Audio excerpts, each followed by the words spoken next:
mention the police's conduct during the search? Are they going to talk about the inquest problems, the farce of an inquest? Will Paul talk about that welfare check? Will he go into it? Will he tell us why it happened? Was there problems in the relationship? Are they going to say whether they think this was suicide, an accident, or something more sinister and foul play? Willow running between Kissing Gate and the bench and not the water and the bench. That is something that I wonder if they bring up. Have they seen the sonar images? Will they talk about the revelations from the Peter Falding interview conducted with myself? Why did you say so confidently, if Nicola was in the river, I will find her? I can guarantee you that. Well, I did find her in the river. Good afternoon, good evening everybody, and welcome back to the channel. The Nicola Bulley documentary from the BBC looms large, and it heavily features Nicola Bulley's family. We've not heard from Nicola Bulley's family since the time of her disappearance, which was last January/February. It is not January, February of 2023. It's now October 2024, and we've not heard a lot from the family. So this is a very, very, very intriguing, very anticipated documentary, and I'm looking forward to seeing what is said from the family and whoever else features in this documentary. We all know how big this whole case was. The search for Nicola Bulley was massive. The media interest, the social media interest, and there was lots of theories. There was lots of conspiracies, and everyone had an opinion on what they thought had happened to Nicola Bulley. Nicola Bulley vanished from the riverside on the 27th of January 2023. Phone was left, harness was left on a bench, and she was believed to have gone into the river, and she was officially found on the 19th of February 2023. Now, in anticipation of this documentary, which a lot of us are very much intrigued and looking forward to seeing what's in it, seeing what's said, and seeing what it brings, I was thinking about, what do I want to do in regards to this documentary? This is different because it's the family who heavily feature. And with all the content and all the work that I've done on the Nicola Bulley case, which is quite extensive, this is a different angle now, because we've got the family giving their input into everything that has happened from January, February 2023 to the present day, and a lot has happened in that time. I want to know what they've got to say on a lot of things that have come about. This video is the 10 things that I hope Nicola Bulley's family address. So number one, why are they doing the documentary, and what is the purpose of it? Like I said, it's been a year and a half. They haven't really publicly spoken. The story, the hype of it, if you will, how big it was, that has faded.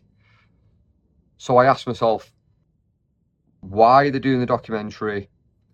What are they trying to get across in the documentary? I have seen the trailer. Paul's spoken about how he was sent messages and trolled and stuff online. Louise says, and I'm paraphrasing, not everything has to be suspicious, you know, a tragic accident can happen. I'm just wondering, for everything that we know, what angle are they coming at this from? Is this going to be a documentary of them being defensive and feeling like they've been attacked, and they want to kind of air that and question it, or is just going to be one of understanding and them realizing and accepting why it became such a big story, and understanding why the public got so involved, why there was theories, why there was opinions out there, why there was so many videos being made, because of the crazy, suspicious and mysterious circumstances. So I'm very intrigued about the angle in which they're actually going to come from with this. Something else I'd like to know, and this falls in question 1, is were they paid to do this? Now, if they were paid to do this, I think it's important, personally, to know where that money's gone, because if they all got paid, parents, Paul, Louise, it doesn't morally sit right with me that they've made a substantial amount of money, potentially, on the back of Nicola's death. As content creators, people that don't know Nicola Bulley, we can respectfully make the content we do and earn money from that. That's what we're doing. Some people make content, it helps towards the bills. Some people do it as a full-time job, some people do it as a part-time job. Some people have great content, some people have really bad content. But when you're a creator, you have your theories and your content and your ideas, and you can bring a lot to the public. I feel like with my work, I brought a lot to the public. I don't know Nicola Bulley, I never did, nor do I know the family. So, creators, it's acceptable to make money, okay? I don't feel it's acceptable for the family to make money, unless it goes to Nicola Bulley's children, sets up their future. That'll be fantastic. They got paid and they gave all their money to the children. That's brilliant. Sets up their future, sets up college and university education, houses, mortgages, all that kind. If that's the case, then that's brilliant. Question 2 that I would like and hope that the family address is, will they mention the police's conduct during the search and their initial response? There was no crime scene set up, there was no cordon, they leaked information about vulnerabilities that she had, assumed straight away she was in the river, no third party involvement, very adamant that she was in the river. There was no real comms with SGI, Specialist Group International. We will get onto that later on. And allowing people to basically trample all over the area. I think in all of these 10 points I'm going to raise, personally, this was me and this was someone in my family, with the points I'm going to raise, I would want to bring this up. Let's say it's my sister or my mother, okay? You know, why are you not making the crime scene? Why are you not cordoning it off? Why are you presuming she's in the river? Why no foul play? Like, these are questions I would ask. So it'd be very interesting to know if they do talk about this, how they feel about it, and if they think it was handled in a good way. Hopefully they do talk about these kind of things. The assumption that she was in the river, she was found in the river ultimately, but to assume straight away she's in the river and, you know, focus that search there. Again, if it was me, I'd be thinking she very well may not be in the river. So they were very honed in on that river area. So yeah, be very interesting to see what the family have got to say about the police's handling of her going missing from day one. Number 3, is, will they talk about something which I find very, very suspect and suspicious? Will they talk about Willow running between the kissing gate and the bench? Nicola was assumed to have gone into the river at the bench area. That was what was said from basically day one. So, and this is a point I brought up before, why was Willow running between the kissing gate and the bench? If Nicola was in the river, then Willow, a spaniel, a water dog, would be running between the bench and the river. So again, something I would personally question. I could not accept that someone in my family has gone into the water there. Not saying that she didn't go in the water on day dot, but what I'm saying is, for me, it doesn't seem like she's gone in the water at the bench area. And also, if you look at a picture of the bank, near the bench, there's loads of rocks. So if she fell in, she's falling onto a load of rocks. That's a side note. So you know, you're not going to be, it's very unlikely you're going to drown when you're basically being held up by a load of rocks. The only way really to drown at that bench area is if you jumped over the rocks, or if you were pushed over the rocks.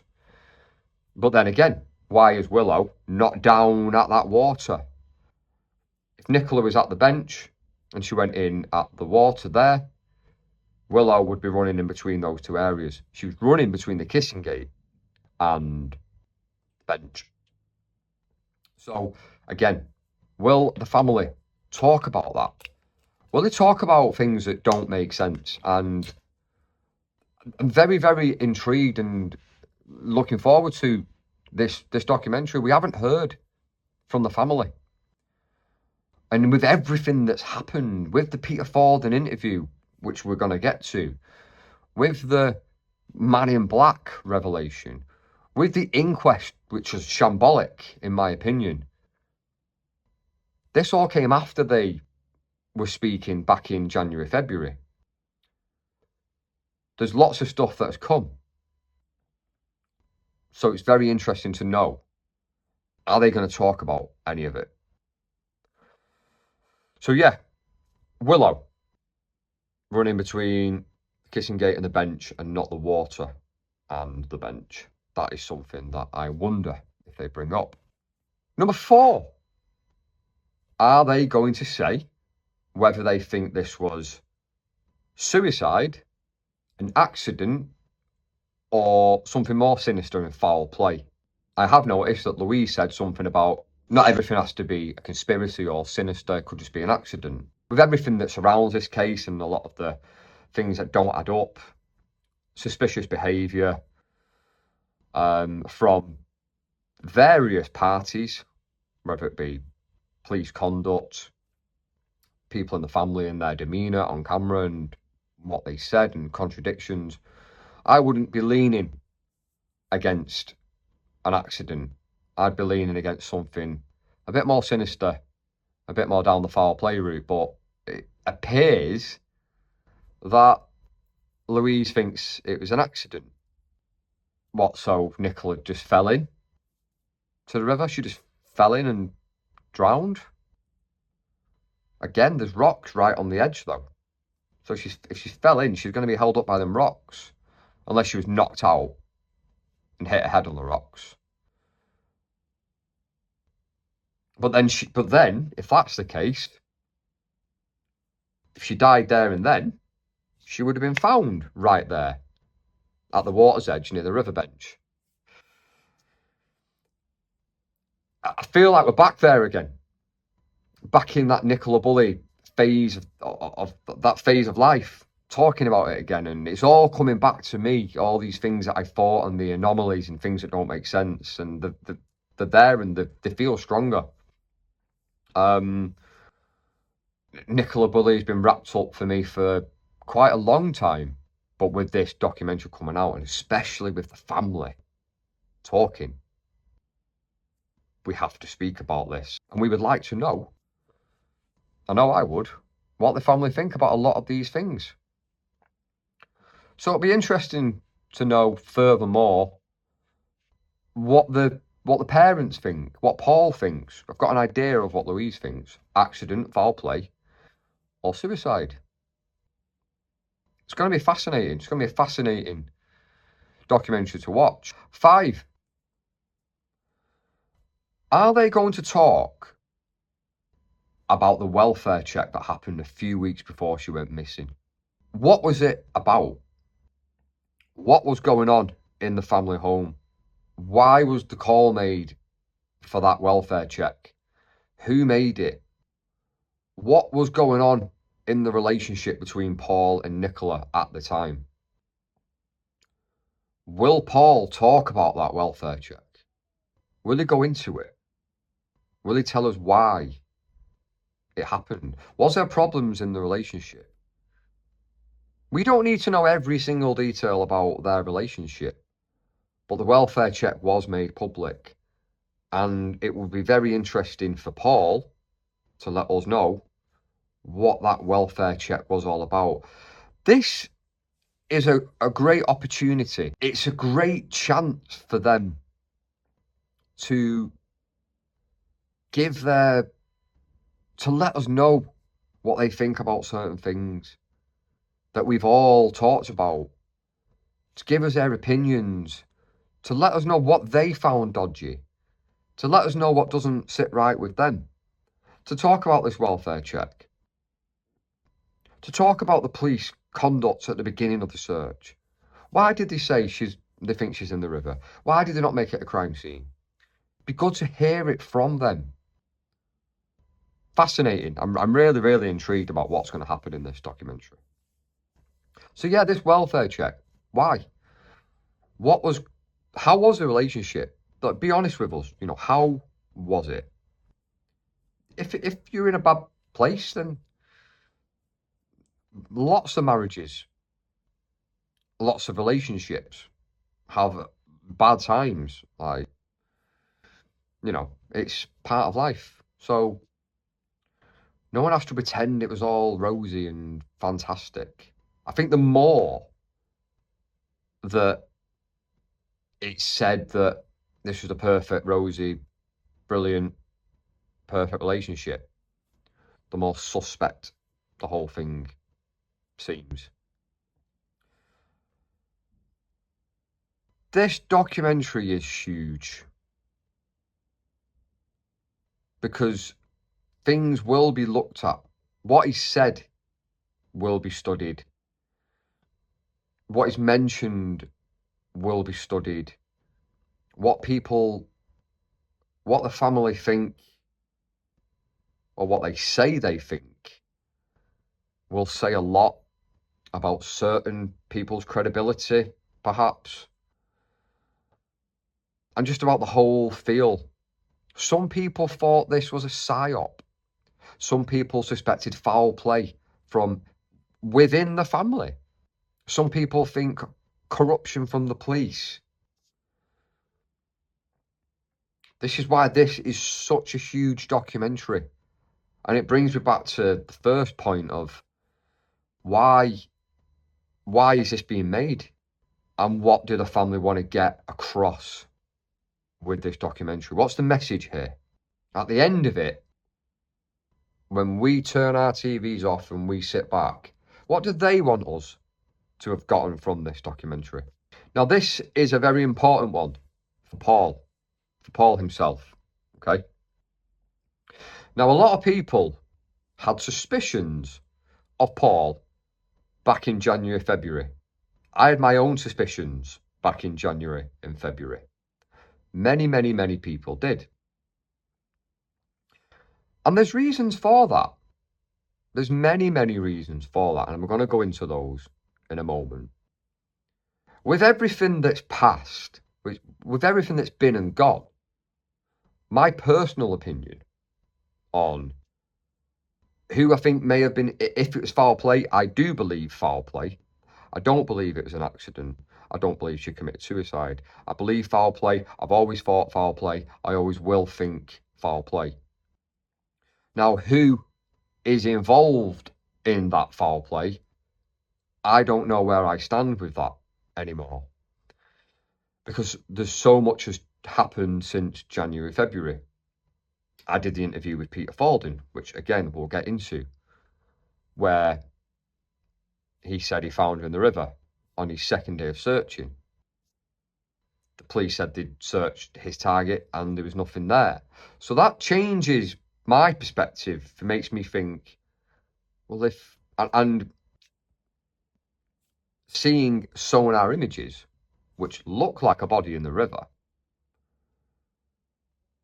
it makes me question, well, what's going on here? If that target area was searched, surely Nicola would have been found. They didn't even come back and say at that point it's a tree or whatever.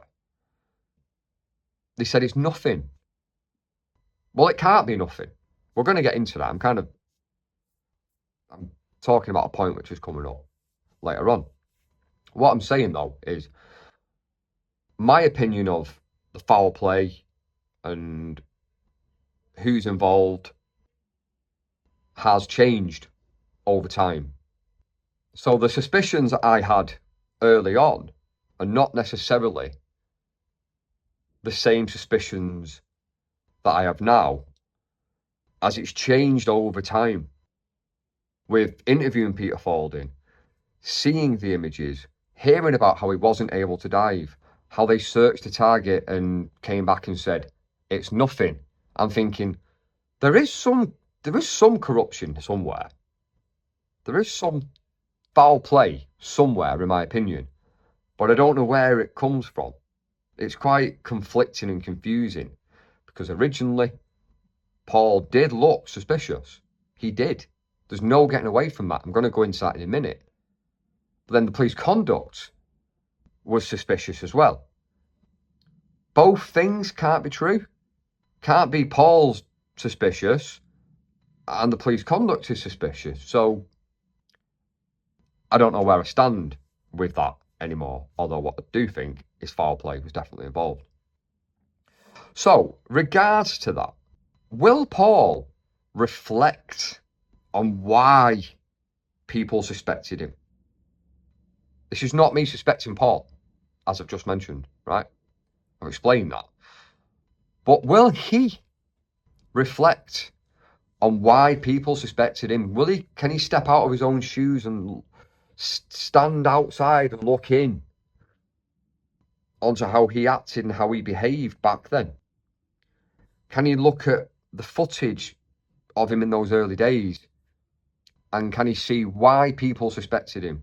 Why people thought he didn't act right, he didn't behave right, and that his demeanour and some of his language and his over talking and just his general the general way he came across, it didn't sit right with a lot of people. It's a great chance for him to address that and say, I was in a deep state of shock. This is how I am as a person. I go home and I bawl at night. Like, no one knows me. It could be a multitude of things. So it's a great opportunity to reflect.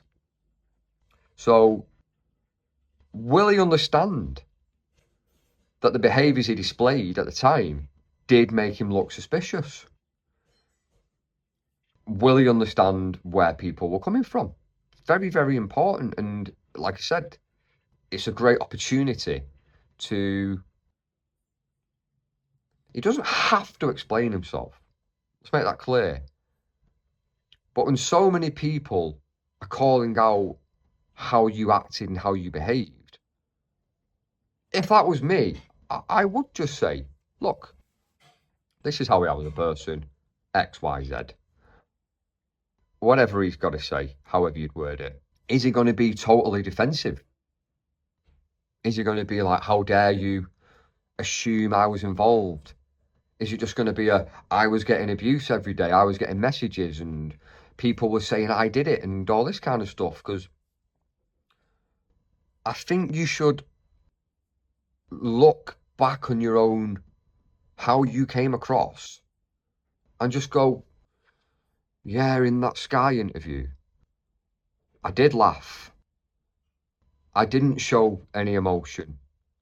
I didn't cry. I did make a few contradictions.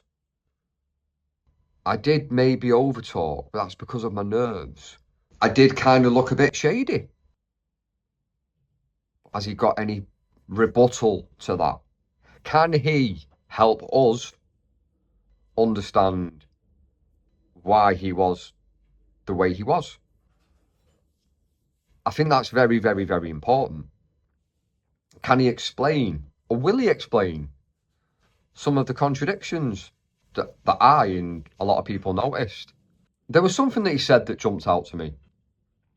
He said something along the lines of, the routine is when the kids are going off to school with Nicola, he puts the girls into the car, straps them in, puts Willow into the boot, and off they go. And he said that publicly. Very important, he puts Willow in the car, and off they go. Well, there's footage of Nicola putting Willow in the boot of the car. So that immediately contradicts the routine, doesn't it? So that's a contradiction which I noticed way back when. Can he explain that off? There may be an explanation. Do you know what I mean? I just think this is a great opportunity for him.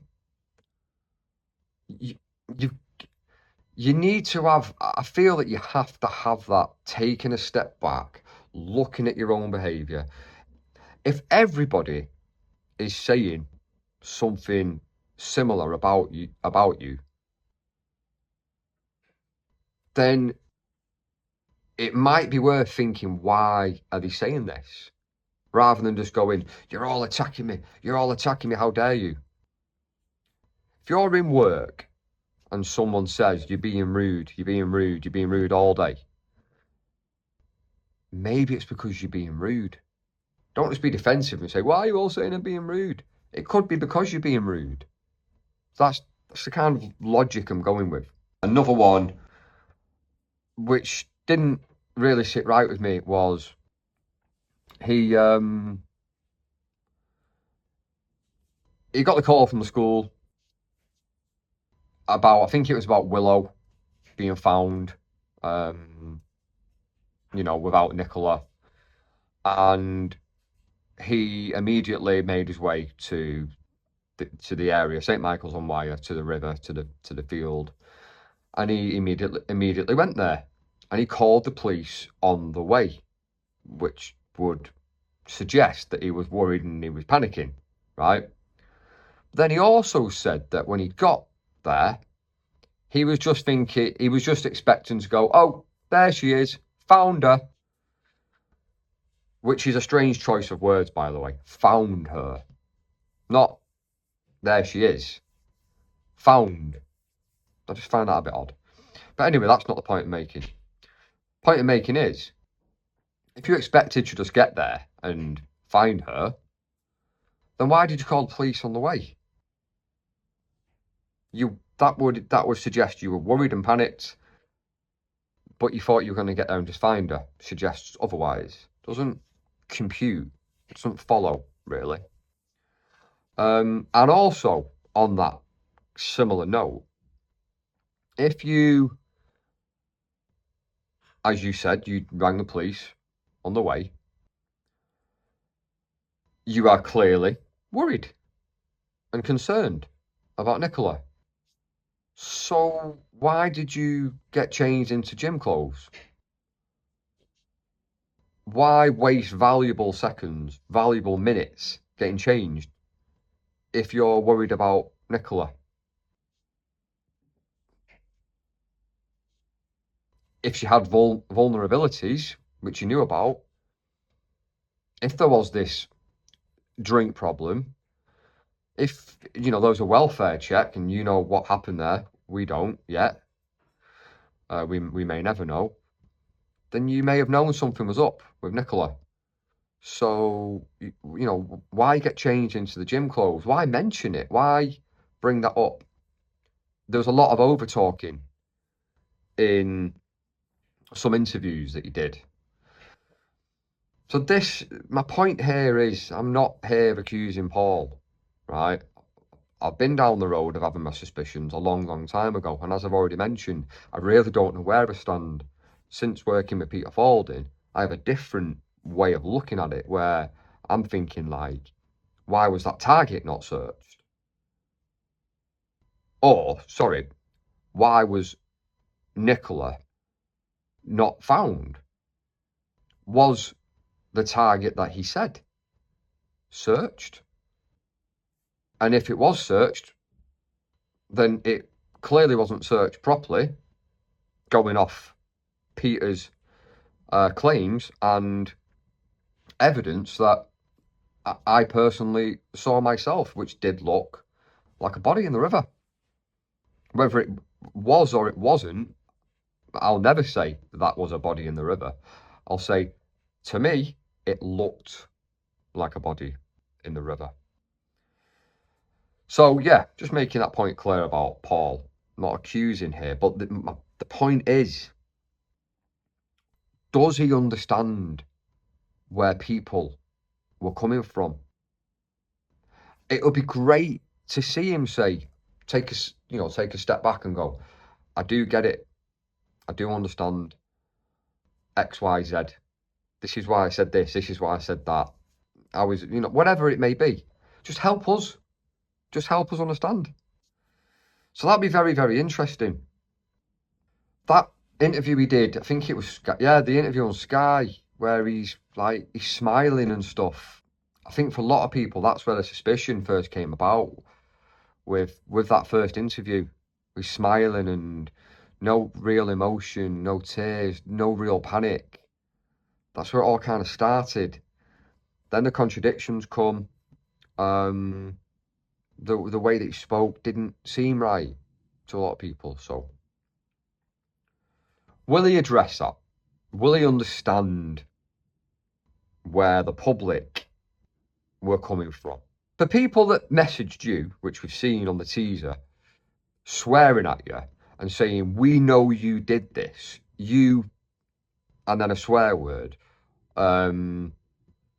or threatening you or whatever, that's not on.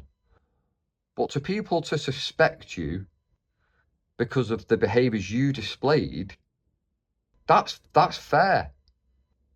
That's fair. But here is a great opportunity now, great one, to explain it away. Will he help us understand this one? Number 7, the family. Paul, Louise, the parents of Nicola Bulley. Are they going to talk about the inquest problems, the farce of an inquest, which I call it? There's a video on here about the inquest and what a farce I think it is. I think I made 9 points on that inquest video. 9 things that I picked up on that just didn't sit right with me. This video is going to be about all of the problems, the inconsistencies, the contradictions, and the things that do not make sense that have come from the inquest. Number 1, originally they said that the riverbank near to the bench where Nicola's phone was found and Willow was found and the harness, etc., we all know about that. He said that the riverbank wasn't very steep. And then this is the riverbank. We wander down this way. So this is the bank. A lot of people have been asking about the bank and how steep it is. Doesn't look that steep, does it? No, it doesn't. They're saying that it's almost a vertical drop. Number 2, the temperature of the water in the River Wyre was 3.6 degrees Celsius. I've done a bit of research about the temperature of the water of when the Titanic went down with 1,500 people. And it was -2 degrees Celsius, so there's a 5.6 degrees difference there. Now, number 3, this is about all of the guesswork that's come out of this inquest, which really annoys me, because it's almost theorising and conspiring themselves and guessing and just going, no, this could have happened. Just like a lot of us guys who were having our theories and opinions were looking into the scenarios and looking into all the different angles of this and making our own opinions and theories on it. There is a lot of coulda, woulda, shouldas. There is a lot of ifs and maybes and did that happen? Could that have happened? I think this. We were told not to do that. Yet the inquest has been full of it. So guesswork is number 3. Number 4. On the possible involvement of third parties. This comes from the inquest. All of the witnesses who were in the area did not know anyone suspicious in the area of the field where Nicola was walking. So what about the man in black and that scream that was heard? That was mentioned at the inquest. Although 2 women heard a scream, it was not of a nature which caused concern. This smells like bullshit to me. Number 5. Dog experts explain reason Nicola Bulley's dog was running back and forth when she was found. This is from the 10th of February, 9 days before she was found. Willow was reported from day 1 to be running between the bench and the kissing gate and was bone dry. Now, Willow was Nicola's beloved dog. We've all heard that. So if Nicola fell into the river, why wasn't Willow at least at the riverbank? Number 6. If Nicola fell in the water and died almost immediately, then she would have sank to the bottom, because that's what we've heard. If a body falls in water and dies, it sinks. So why wasn't she found by the countless search teams? Weren't the search teams and dive teams in the river on the first day? Number 7. Why wasn't such a prominent figure in the search of Nicola Bulley and Peter Falding not invited to speak at the inquest? Why not? For what reason? Why don't they want him to talk? That makes 0 sense. He was made a scapegoat when she was found. Number 8 of 9. Nicola has time and time again been referred to as a very strong swimmer. Now, if she fell in the water, which was 3.6 degrees, and let's say for argument's sake that it was too deep to stand up, she could have swam to the riverbank. Number 9 of 9. A lot of people, especially those on YouTube, have been hounded and backed off by the police for theories, ideas, having their own thoughts on what they think may have happened, and for not believing the official narrative. Yet the amount of theories and guesswork and could have and should have and might have and ifs and maybes and possibly and likelies that have been used in this inquest, it's mind-boggling. They've done just what a lot of us have done. Theorised and conspired and had hypotheses, which we've all done. What do the family feel about that inquest? Are they happy with it? Are they going to talk about it? Are they going to accept that screams were heard, but they weren't of a nature to cause concern? Are they going to just go, okay, screams were heard when our daughter went missing and was possibly attacked, but it's all right because they weren't they weren't cause for concern? Are they just going to accept that? If it's an accident, are they going to accept she just fell in the water and drowned. Really? There's many points to the inquest, which, again, if it was my family member, I'd be massively questioning. So, for anyone who's not seen that video, it is on my Nicola Bulley playlist, Nicola Bulley and Peter Falding playlist, because I did a lot of work with Peter Falding. You'll find that video on there. It's on the screen right now. Check it out. That is my 9 points that I pull out about issues and problems that I found personally with that inquest. Are they going to talk about it? Are they happy with it? Do they accept it? 8. Will they talk about the revelations from the Peter Falding interview conducted with myself? That video, again, is right there.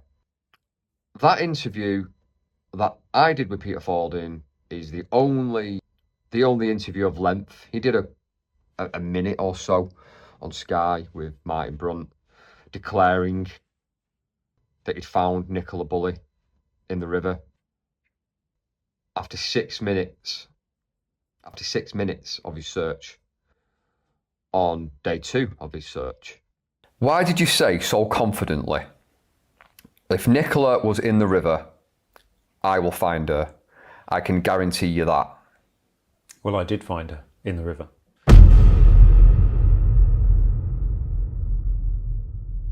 Now, will the family talk about the revelations and the information that came from that interview? If you've not seen that interview on my channel, go and check it out.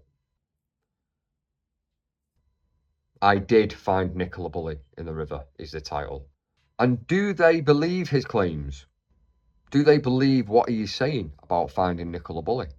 Don't forget, it was Paul, as stated in the interview, it was Paul that invited Peter Falding and SGI to come and search for Nicola. In the first place, he called an outside entity, an outside private company to come and search. Mustn't have been happy with the search that was going on. He called Peter Falding and SGI down to St Michael's on Wire. You can pretty much guarantee that he has seen this interview and that the family have seen this interview. And what do they make of his claims? Many, many, many claims were made by Peter Falding in this interview that are a cause for concern. I didn't see any search activity going on when I was up there at all. Along really? the riverbank. No, there was officers, local officers and PCSOs walking up and down a couple, but it was extremely quiet. When we were there was no search activity going on whatsoever. Never saw anyone with beat sticks or anything. I think it had already been done, and I think they were probably waiting for Nicola to pop up somewhere. The first target that you got on the sonar, what kind of image was that? It was a clear symmetrical shadows of either 2 arms or 2 legs. Shadows? It was shadows. To me, it took human form straight away. I knew that, because we're looking for a body, and I know straight away when I see a target like that with all my experience, this was Nicola. And that's why straight away that I located it. We rescanned it quickly again. I got exactly the same target. And then I contacted. So you rescanned it again, and you got another image. What you try to do is you do what they call Union Jack. You go across one way, across the other. But we didn't do. I didn't need to do a Union Jack. I just done a couple of images of it, and I immediately contacted the police search advisor. So just to clarify, what day and date and time was your first target observed? Well, the first and only target was, the target we identified was Tuesday the 7th. Of February 2023. I commenced my search at 10:28 that morning, and 6 minutes later at 10:34, I located the target. So where you were searching on day 2, which was this was the area that you wanted to search on day 1. That's correct. So you would have made that discovery after 6 minutes of arriving on the scene. Yes, overall. That's correct. Were you 100% sure that's what it was? I was totally sure that took human form straight away, Yeah. and it needed to be dived straight away. Right. Because it was the shadows of 2 arms, 2 legs, whatever, that needed an immediate dive. Yeah. And that's what we wanted to do. When I contacted the police search advisor, I said, we need to put divers in now. We'll put our divers in. But he refused that request. And he said, you're not to dive, we will dive. Did you believe the discovery of the target to be Nicola, going off the size of it? I did. Straight away? Straight away, yeah. Can you tell us exactly where this target was found and how far, more importantly, from the bench was it? I think people will be very interested to know where this target was actually found. The target was found approximately 75 metres from the bench. 75 metres? 75 metres, just down the river from the bench, which again fits the pattern really of a person who is, however she got in the river, and we'll never know, but whether she fell in or she was pushed in or I don't believe she jumped in, but it was one of these. She's in the right area. If you'd done a proper search of that river, Nicola would have been found the same day. How long before they come back and updated you on what it was that you'd located? I got a message passed through my dive supervisor to me, and they just come back and said, target's negative, it's nothing. I wanted obviously to go back and recheck that area. You wanted to go back? When was this then? I wanted to go back that day, and we did. So we did go back to that area once the police had gone that afternoon. Once they'd gone? Yes. And did you go down with your sonar again? Yeah, re-sonar. Did you get another image? Yeah, I got a number of images. Yeah, a number of images. Again. Clearer, different, more. Did it reconfirm what you thought you knew? They were clear. They were very clear. But because the police said to me it was nothing. And I felt pretty deflated, to be honest. And I'm thinking, it can't be nothing, but maybe they're right. And they must be right, because you brought up to trust the police, and I trusted the divers, because I've worked with police divers, they're good divers, and I've got no doubt about that. So I trusted the bit I wanted to do was get in the water and have a look for ourselves. That was the key bit. And you weren't able to? No. The following morning, I asked the police to say, we want to go back and just recheck that area, but that was refused. You weren't allowed to go back? No, we weren't allowed to go back, no. I would have gone back if we were allowed, and I would have insisted that our own divers search that area. And you would have recovered? Yes, we would have done. On the 8th of February? That's correct. And Nicola Bulley was recovered from the River Wyre on the 19th of February. When did you kind of realise that actually you're not getting invited? Did you see it coming? I had a gut feeling that I wasn't going to be invited, because I knew that once I spoke with my credentials and I would have brought that target up. And that would have thrown everything out the window. And I would have turned over PC Thackeray's evidence. I would have turned that over as well. John, my dive supervisor, ex-police officer, diver, was my scribe on the day. So he made sketches, and over the exact things what happened. We have our own search report. We sent that to Lancashire Police, to Becky Smith, and to a sergeant, I'm not going to name, but she was in the public eye and he wasn't. But it was sent to both of them, the sketches, PDF'd, and it was sent the week after we arrived. And it says, target negative, dived by Northwest Underwater Service. So it was clearly, that would have been presented. Not even a reply from Becky Smith, which may be, or the sergeant, not even a reply to say thank you for sending it. Nothing. Go and watch that interview, 52 minutes long, fascinating. What do the family think of it? Do they believe him? Because if they do, then there's a real, they must have some problems with the police conduct. What have they got to say? There's many points raised by Peter Falding in this. They weren't allowed to dive. They weren't allowed to go back and check again. They were told that there's nothing there. They weren't allowed to search the part of the river on day one that they wanted to search, which was the hotspot. They were told to go downstream or upstream. But Peter Falding and SGI wanted to search a certain part of the river, and they weren't able to. Are they going to say something about that? The lack of communication. And the biggest of them all is the fact that Peter Falding said, has always said, and remains to say that he found Nicola Bulley in the river on the second day of his search. I'll be very interested to know what they've got to say about Peter Falding's revelations and everything that comes in that interview. What's very important that it was Paul that called Peter Falding an SGI. So Paul's seen that interview, surely. What does he make of it? What do the parents make of it? What does Louise make of it? Do they believe that Peter Falding found Nicola Bulley? Are they going to talk about this?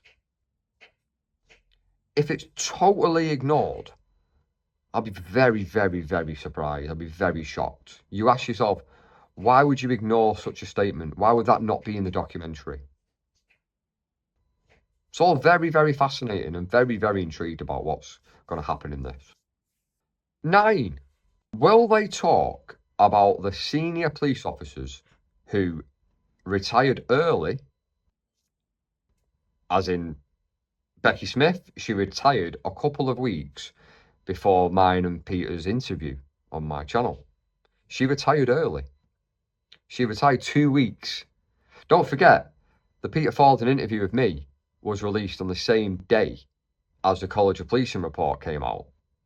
Right? Very purposely done. Okay? She wasn't aware.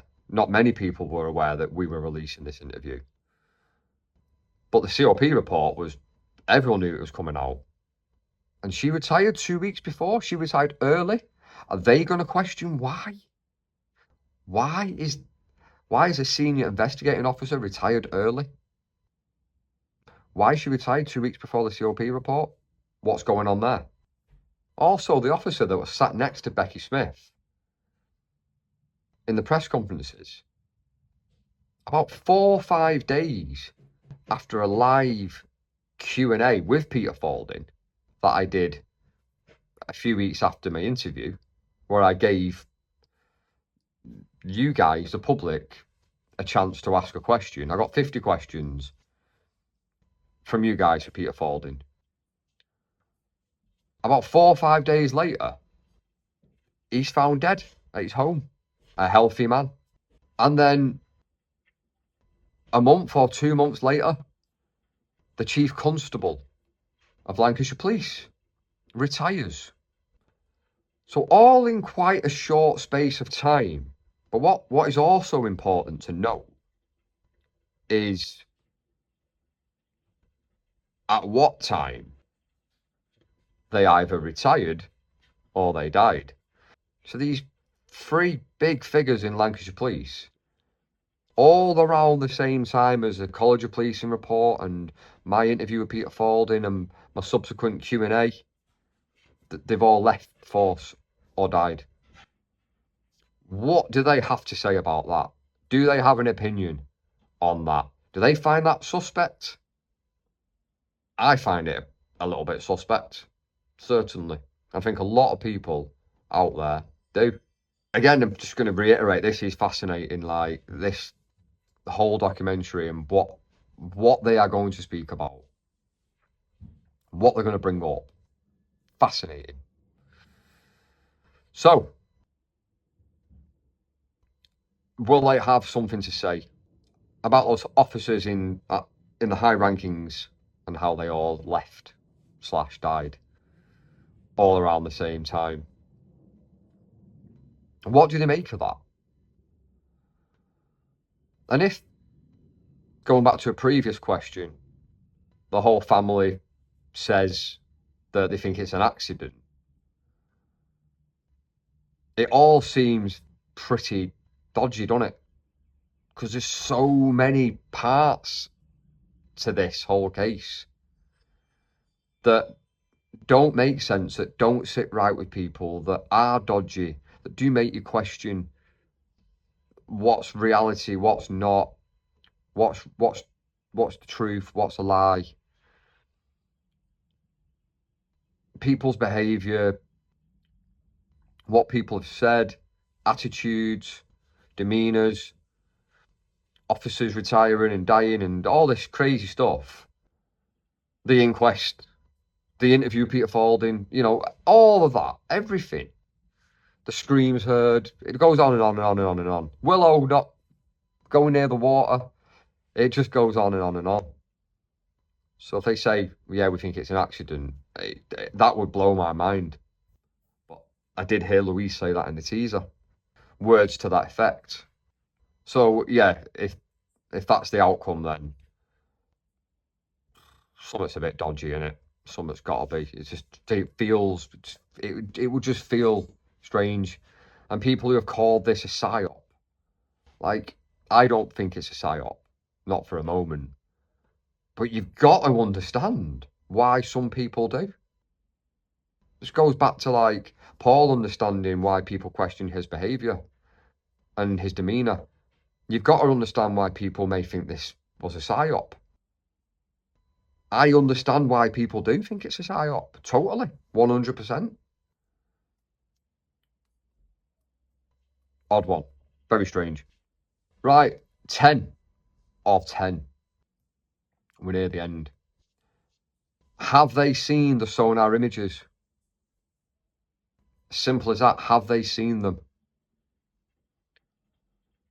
It would be very, very interesting and important to know if they have seen the images. It'd be very interesting to know if they've seen these images.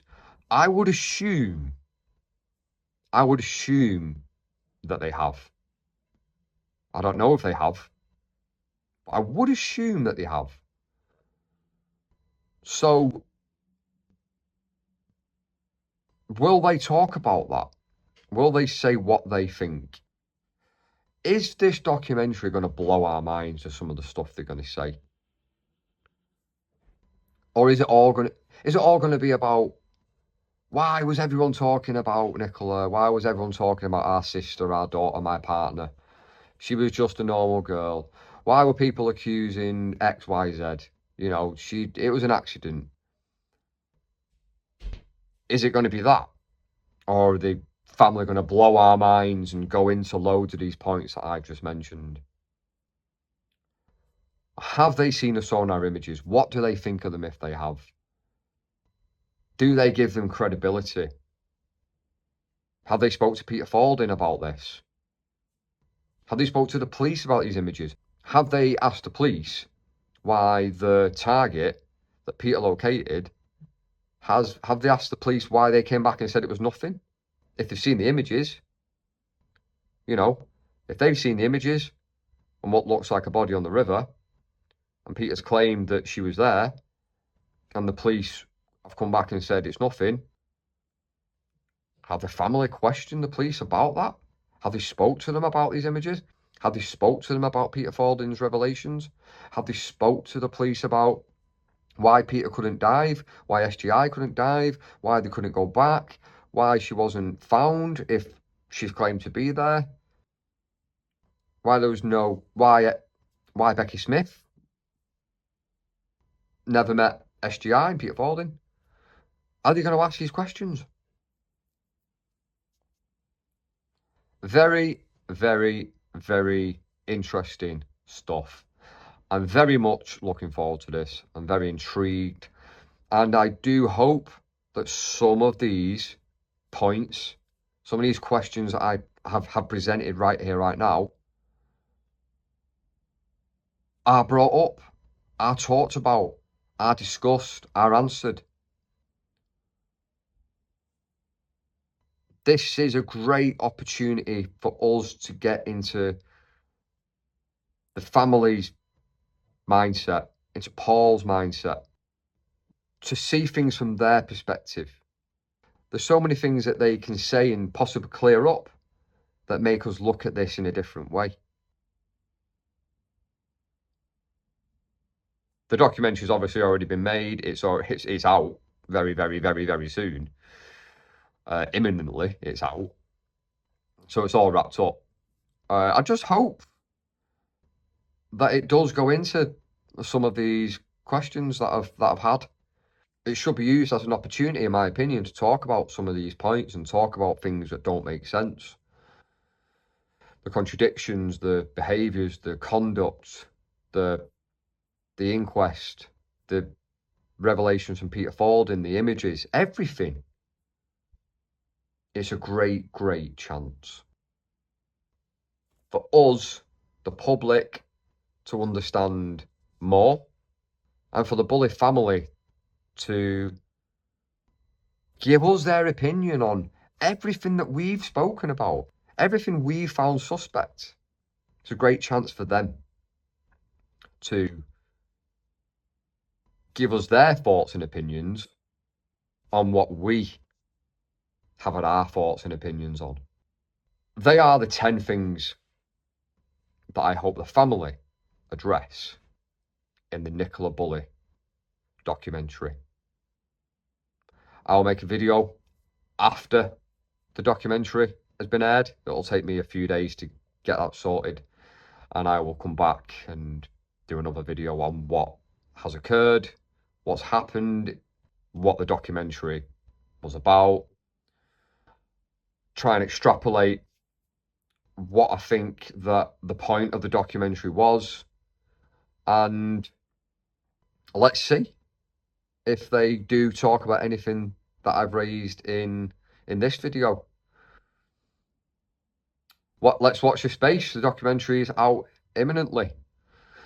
Hope you've enjoyed the video. Don't forget, I have got a full playlist of Nicola Bulley and Peter Fording content. I visited the team that actually searched for Nicola Bulley, a Specialist Group International. There's a documentary on that.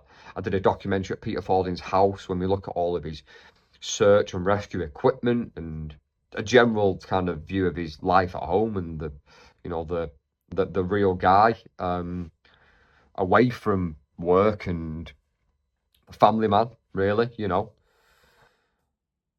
I've got the inquest video, I've got the live Q&A with Peter Fording, and I've got the interview where Peter Fording says he found Nicola Bulley in the river.